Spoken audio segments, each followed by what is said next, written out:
My name is Aiden, and the story I'm about to relate to you is not a happy one. Where I'm from, I'm what you might call kind of famous. I grew up in a really small town called Tristan. And that was one of those wonderful, idyllic villages you hear about in movies and stories. Most folks are happy, and there's very little crime or even controversy. My dad, Leo, was the mayor of Tristan for most of my young life, which is why I was somewhat well known in town.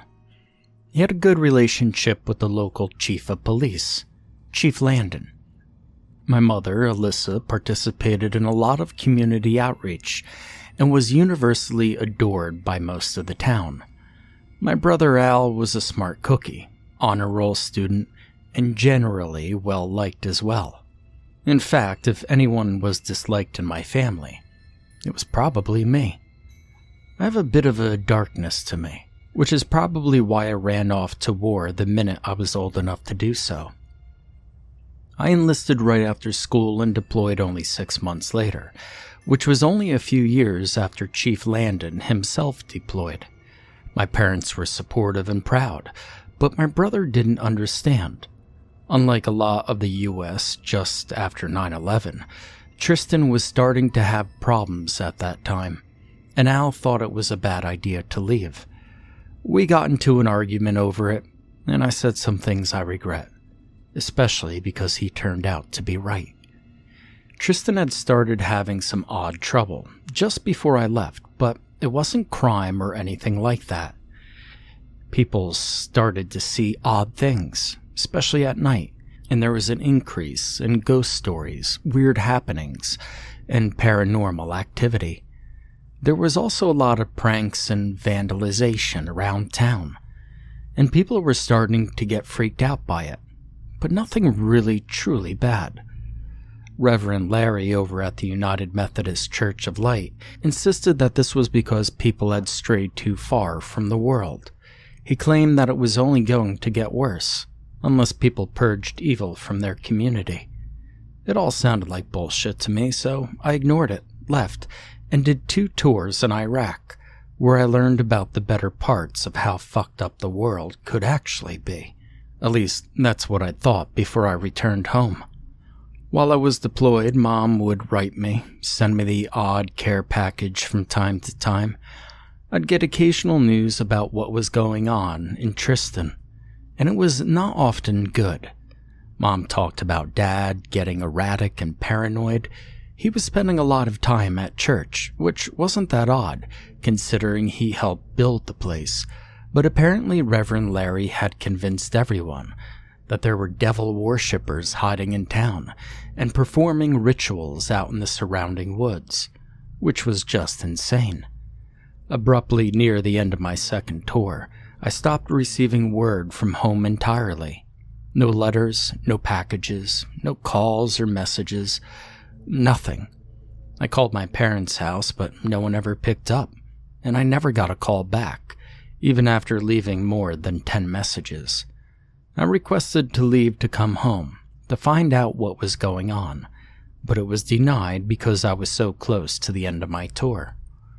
The instant that I was stateside, I hired a shuttle service to take me straight home, but the Tristan I returned to was no longer the town that I had left. There were considerably fewer people, and it felt like a ghost town when I arrived. It was like half the populace just picked up and left. There were even scrawled messages on abandoned homes, telling banks just to keep the house. The other thing was, everything seemed to be broken or damaged in some way, like there'd been some kind of fight. And after my time in Iraq, I knew what that looked like. Businesses were vandalized, cars looked like they'd been set on fire, and there was trash and overgrowth everywhere, because no one was taking care of it. It looked positively post-apocalyptic. When I got to my parents' house, no one was there, and the place seemed abandoned, just like the rest of the town.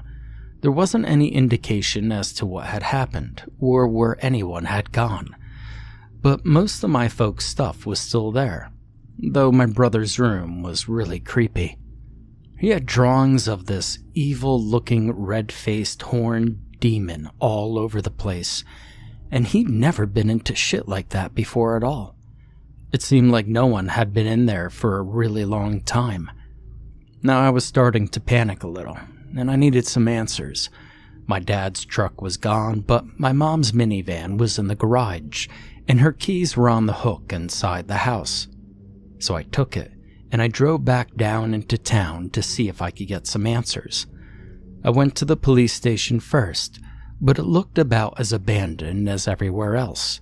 I was going to head over to City Hall where my dad had worked when I spotted Jill, a gal who I had been a little sweet on in high school.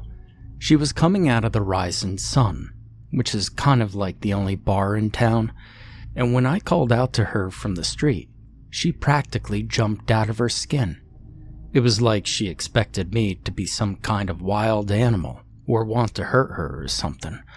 But once Jill realized who I was, she turned really sweet and invited me back into the bar. Turned out that she'd taken a job there, and she had just gotten off of work. I agreed, and we went inside to find Orson, the owner behind the bar. He was really welcoming as well, and made a point of thanking me for my service. Jill and I had a beer, and we made a little small talk with Orson. I asked him if he knew where my family was, and both Orson and Jill went ashen at the question, and Jill deliberately looked away from me, like she didn't want to meet my eyes. Orson explained that a lot had changed since I'd lived there, and that a dark shadow had fallen over the town after I left, and apparently my family was at the heart of it. My dad and Reverend Larry had been accusing every other person in town of witchcraft and devil worshipping. Larry claimed that evil had come to Tristan, and it needed to be purged. He had worked a bunch of people up into a mob, and there had been rioting and violence, which had led to a number of deaths. Orson paused there, as though he weren't sure how to continue. He finally told me that my mother had been amongst those to die, that she'd been accused of being a witch by my father. Now, I didn't exactly know what to do with that information. I remember absorbing it the same way I'd taken in news that a war buddy was KIA. And just like when that had happened, I immediately wanted to kill someone. When I asked Orson where my dad was now, he swallowed hard in hesitation before he explained. Chief Landon, who had also returned from his own deployment a year or so before me, had vehemently opposed all of this insanity and threatened to arrest Dad and the Reverend. He and Dad had been at each other's throats about it, and apparently Landon was there when my mom died and shot my dad in response. Again, I had no idea how to feel about what I had just heard, so I just kind of pushed it off to the side. Compartmentalization is what they call it in the army. When I asked where my brother was, Orson turned even paler, but told me that Al had gone missing just before our parents had been killed, and no one knew where he was at. I couldn't believe what I was hearing, and just for a moment, I thought it was all some kind of evil, elaborate, practical joke. But the look of absolute pity on Jill's face told me it was very much real. My mother and father were dead. My dad was a murderer and may have killed her. My brother was missing and presumed dead, and every single ounce of the life that I'd left here when I left was utterly gone, completely destroyed. Orson went on to tell me that apparently Reverend Larry had whipped up another mob of townsfolk to charge out into the woods to find Al, but almost nobody had come back after. I asked him who had, and he hesitated for a moment, but then looked past me to the only other person in the bar. Sitting in the back was an old, wiry, gray-bearded man that I didn't recognize, nodding off into a glass of beer. As I got up to speak to the man, Orson tried to stop me, telling me that another man, Graham Griswold, who I did know, had also come back, and that this guy, Frank, was not likely to be much help. I told him I still wanted to talk to Frank and told him to get me 2 more beers. I then walked over to the table he was sitting at, carrying them with me.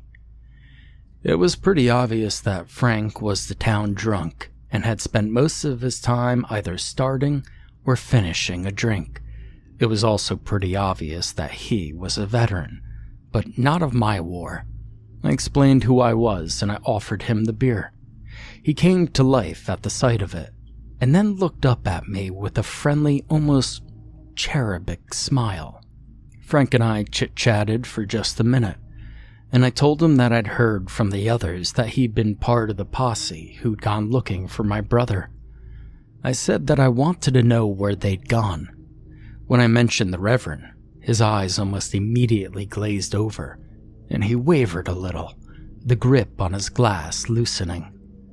Frank mumbled something that I really couldn't understand, then started going off about things, stabbing and biting, and everyone getting surrounded. Then he screamed that they're all dead, and how they kept falling, and their blood spilled out all over the floor. He told me that it was all of his fault, but he didn't say whose fault it was. Now, I realized right then and there that Frank was probably having a panic attack, and likely had PTSD, which I honestly should have known. I felt guilty about pressing him, but I needed the answers. I got up and I left him both beers, along with a little cash to buy some more. He'd clearly been through it, and I'd be damned if I was going to put an end to his self-medication. But as I left that table, Frank slurred something at me meaningfully, and I could tell he was trying to fight the booze. And so I leaned in real close, and he whispered that Graham had gotten him out of there. I didn't know where there was yet, but I did know that Graham was the name of the local gun shop owner, and so I decided to pay him a visit. As I moved to the exit, I asked Jill and Orson why they'd not packed up and left town themselves. Orson told me he had nowhere else to go and that this bar was his and his wife's whole life. Jill explained that her mother was sick and couldn't travel. Orson said that it was also too dangerous to travel and told me that there were things in the woods. When I asked him what he meant by that, he said I wouldn't believe him, but that I should be careful. I walked away from that conversation and the rising sun in a state of bewilderment. I needed to find my brother, and I didn't give a damn about any things in the woods or whatever the hell Larry was up to. If he had Al, I was going to shoot the priest today. And if anyone or anything got in my way, well, they'd probably fall too. Graham's gunsmithing was only about a block away from the rising sun, so I decided to walk to it. When I stepped through the door, I found all manner of firearms, from rifles to shotguns and a wide variety of handguns.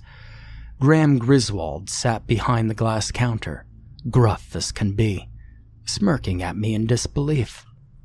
I relaxed a bit when he seemed to know who I was, and said he'd wondered if I'd ever come back to Tristan. He seemed almost pleased at my presence, but I didn't know why.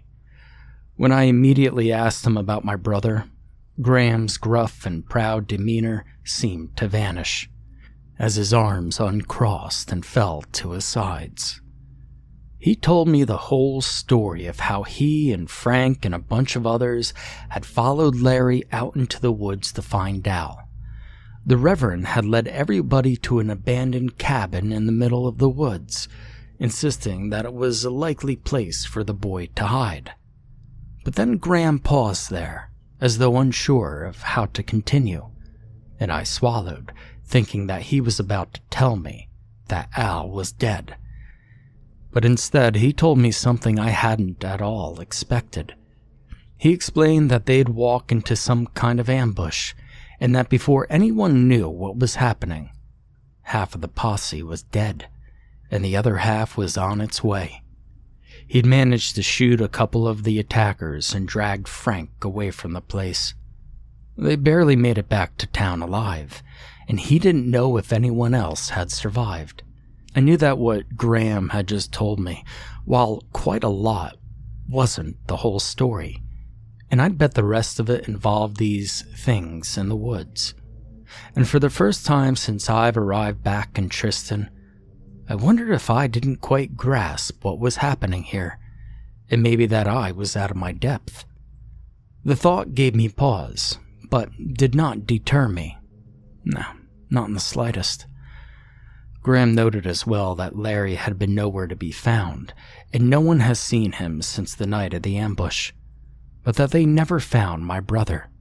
He did apologize for not continuing to look, but he'd been badly injured, and figured that if that many armed men weren't enough, he was surely not going to survive long on his own. I don't blame him. The whole situation was completely foobar, and I don't know if I would have done any better in his place. I did ask Graham why there'd not been some kind of intervention, either from the police or the military, and he told me that all communications had been severed. You see, the phones, both cell and landline, were out, and so was Tristan's meager internet. The towers and telephone poles had been knocked down, and the web provider building was set on fire. Now that kind of blew me away, honestly. My initial plan had been to call the county sheriff, but someone had to have tried that already. Even so, I planned on calling somebody, but that looked like an impossibility at this point. If what Orson had said was true, then trying to get out of here to tell anyone what was going on would have been just as unlikely. So screw it. I was on my own. Besides, I wasn't going anywhere without finding what happened to Al. I asked Graham where the cabin was, and he reluctantly gave me the directions. Then I told him I wanted to buy a bunch of guns, which he was decidedly less reluctant about.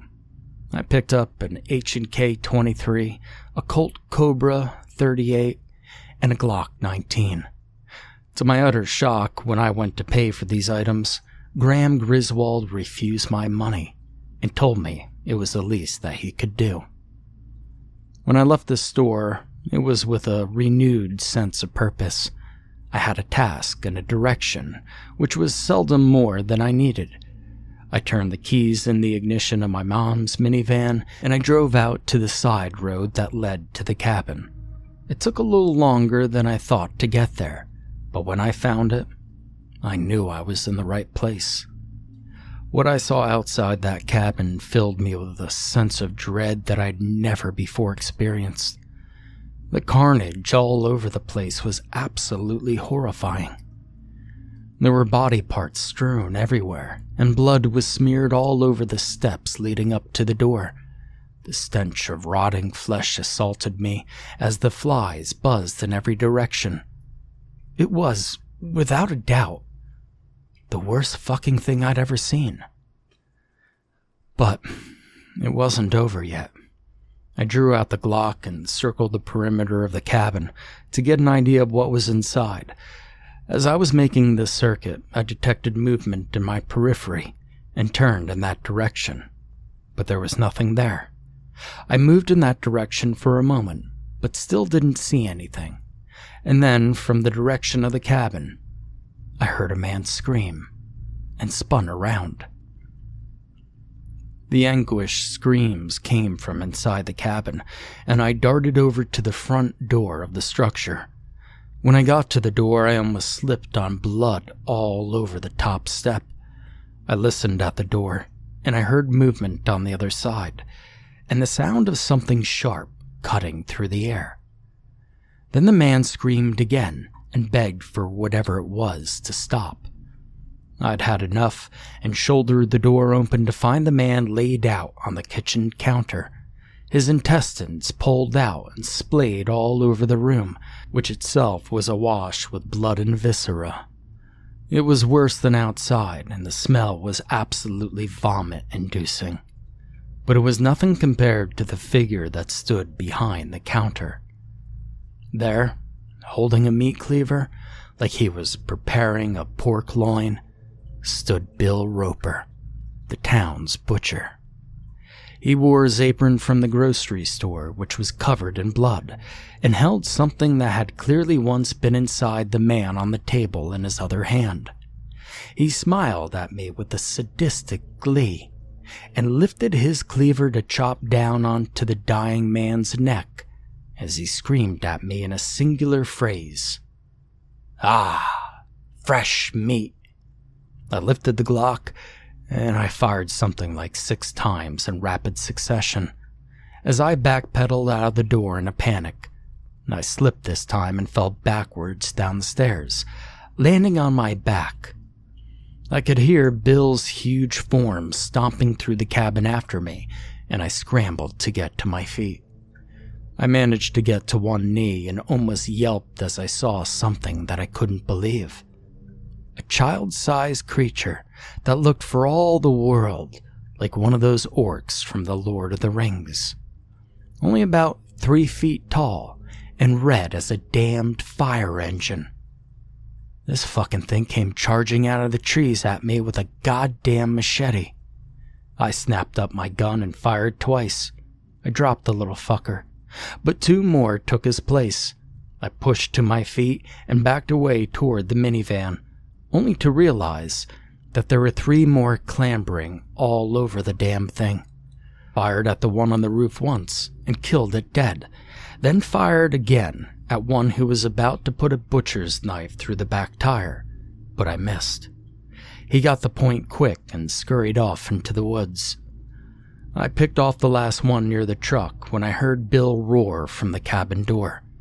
I turned to find him staring at me maniacally, and that's when I noticed that his eyes were glowing. They were glowing yellow.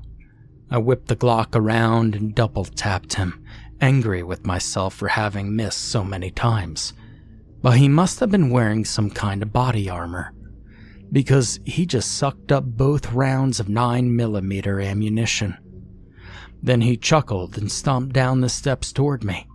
I cursed loudly as I bolted for the van, and I tried to get it, but one of those little things crawled out from underneath it and swiped at me with its claw.